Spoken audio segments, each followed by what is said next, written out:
you guys know how to make these things, but the people we're talking to on the video, really, they never really think about how stuff is made. So now I want to ask you some questions about how you got into this. How did you find this class? How did you find the shop class here? What made you do it? Well, I mean, I'm in the drafting. So somehow you got from drafting to shop. Cool. So we're going to go to the drafting, the CAD class in a minute, right? Okay, cool. Who's on the list? 8th grade shadow day. 8th grade shadow day. Who did you shadow? Where'd you go? I went to the junior high, just up the street, and they had shadow day towards the end Cool. of the year, and my shadow just happened to be in this class. Cool. What are some of your other hobbies? Yeah, what's your hobby? I rebuild motors, trucks. Really? Much, yeah, mechanical stuff.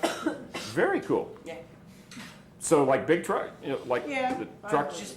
I'm working on my truck right now. Very cool. So I've always, been in that stuff, rebuilding motors and stuff. Very cool. So what do you guys think about manufacturing? Is manufacturing a team sport? What do you think? Yeah. Yeah, why? Why? You have to work together. Why do you have to work together? That's an interesting thought. Making To different, finish the part? making different stuff. So you gotta trust everyone that you're making the part Yeah. to the sizes it needs, so everything works together. Tolerance, dimension, Yeah. all that stuff? Yeah, cool. That his camera there, right? Or actually it's my camera, but I hope we'll get it back. But all those parts have to fit together, right? Yeah, Yes. yeah, exactly. Okay. What would you tell other, your friends, other people who don't know about the shop class? Do you think this is a good experience? Do you think this is helpful as you go forward? Definitely. Yes. Why? You see what it takes to build things. See what it takes to build things? You see the process. See the process? Good. Potential career opportunities. Interesting. Available. Interesting. So how many of you, come on, be honest. How many of you really given like 10 minutes of even thought to what your career opportunities might be? Has anybody actually even thought of that? Really? Stick them up high. Don't be, really? At Cal Poly, I'm going to be studying manufacturing engineering. And what does a manufacturing engineer do? A manufacturing engineer designs the assembly line in a company. They design all the machines on it. They try to streamline it, make it as efficient as possible.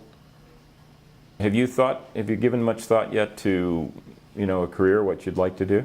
Yeah, I too am going to go into manufacturing engineering, but I also want to go into robotics and figure out how to put that into manufacturing. I'm thinking something along the lines of like quantum physics and like quantum mechanics and all that stuff. It just really interests me and all that. But there's also all kinds of like computer engineering that interests me, like making things happen with a computer. How do you get exposed to, you mentioned robots. Yeah, well, at a young age, around 3 or 4, I got really involved into Legos, and I've always been involved building stuff and using my head to create new things.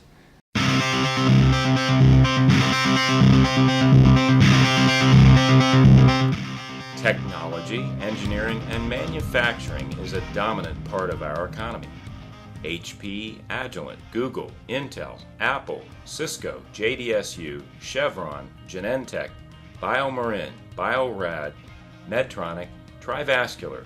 These are just some of the names that are synonymous with computing, electronics, communications, optics, energy, biotech, and medical devices. Think for a minute about products as different as the Boeing jet that brought you to your last destination, military and commercial spaceflight, surgical instruments, or the Apple iPhone in your pocket.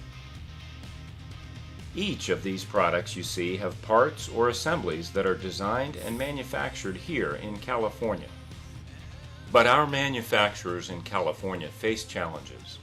While some manufacturing has definitely gone out of state, seeking lower labor costs, local country markets, or lower taxes and more business-friendly policies, there are many sectors: clean energy, instrumentation, medical devices, microfluidics, wireless communications, consumer electronics, custom semiconductors, electric cars, commercial spacecraft, aircraft components, organic foods, nutraceuticals, biotech, and defense systems, for which California remains the technological hub of the world market. During 2011, under the auspices of the California Department of Education, and with the support and involvement of the companies and organizations you see here, the educational leaders and businesses who were part of the Tech Prep Grant conducted our research and a survey of several hundred manufacturers. We wanted to understand the dynamics at work in our state. Our findings surprised us. More than half of the manufacturers who responded said they plan to increase their manufacturing workforce substantially here in California within the next 5 years.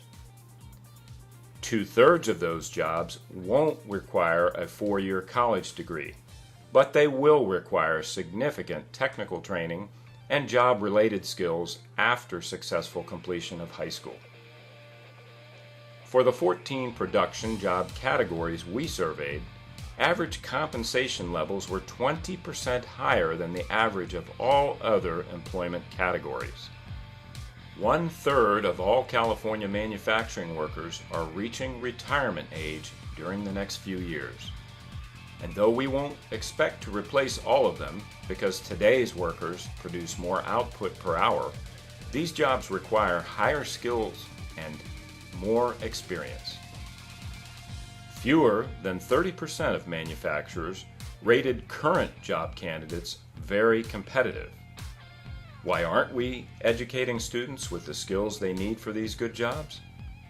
Because more manufacturers listed mechanical and technical aptitude and job-specific skills than traditional basic science, math, and language as the skills that are lacking in prospective job candidates.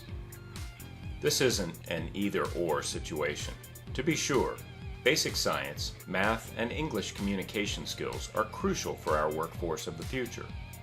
Based on our research, we believe there is strong evidence to support a policy to bring back shop and career technical education programs.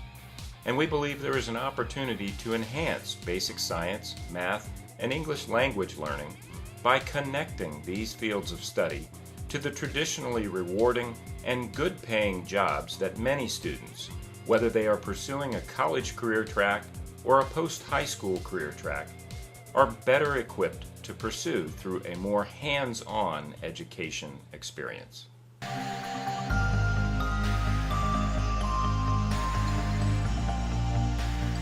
The industry standard for a centrifuge for separating blood is 12,000 RPM or 12,000 G, and our standard is 20. So we try to make the best tubes on the market. That's how we compete in Petaluma, being in business. Our tubes spin a whole lot faster than the industry standard. One gets the sense in the educational system today that, we have sort of this one-size-fits-all. Every kid is going to take this math, every kid is going to take this science, and finishing high school, then there's 4 years of college, and then I have a degreed technical person. Is that the reality, or do you see maybe the potential for multiple paths, multiple career paths? I'm really prejudiced, frankly, that we get a lot of engineers. We have a lot of engineers that we interview that were trained to be managers, and they're book smart, but they've never touched metal in their lives. And the guys that are really valuable to us are practically trained guys that like touching metal, like touching plastic, like running machines themselves. They go to college, they find out, well, if I'm an engineer, I make a lot more money. But even, if I don't make it to engineer, I can still be a tool maker, I can still be a high-level machinist. So I think math and science are really important, but there has to be practical applications as they grow up. We've moved away from that where kids are sitting in front of TV sets, they're not hands-on. We need to create a hands-on generation of people. They really need to touch stuff.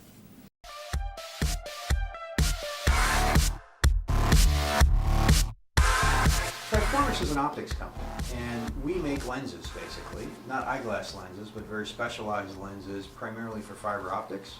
So there's kind of 3 classes of things we do. A lot of fiber optic connectors. I'll describe what we have up on the projector here in a minute. We also make lenses for things like surgical cameras. So if you were going to have a knee surgery, Orthoscopic, the surgeon goes in with a camera, and we make a little teeny lens that goes on the end of that camera. We're building those out back right now. And then we also make a number of specialized products for the military. Most all the lenses we make are used on lasers. Where is the next generation of these skills going to come from? Well, I think the thing that we do is all about precision and building things. And so the first thing we really look for are people that want to build things. A lot of the work we do, as you can see out in the line, involves people really working with their hands with some really sophisticated machines. And I think the next generation is right around the table here. If you get a chance to talk to Gene and the guys out in the shop, all of them came up through programs like you're in today. Most of them have gotten at a level where they're the best in the world. You have a shot of doing that. I'll tell you also, it's a great career path. They really do very well here. If you get an idea about how much money they make and what they get compensated, it's most of the machinists out here make more money than degreed engineers.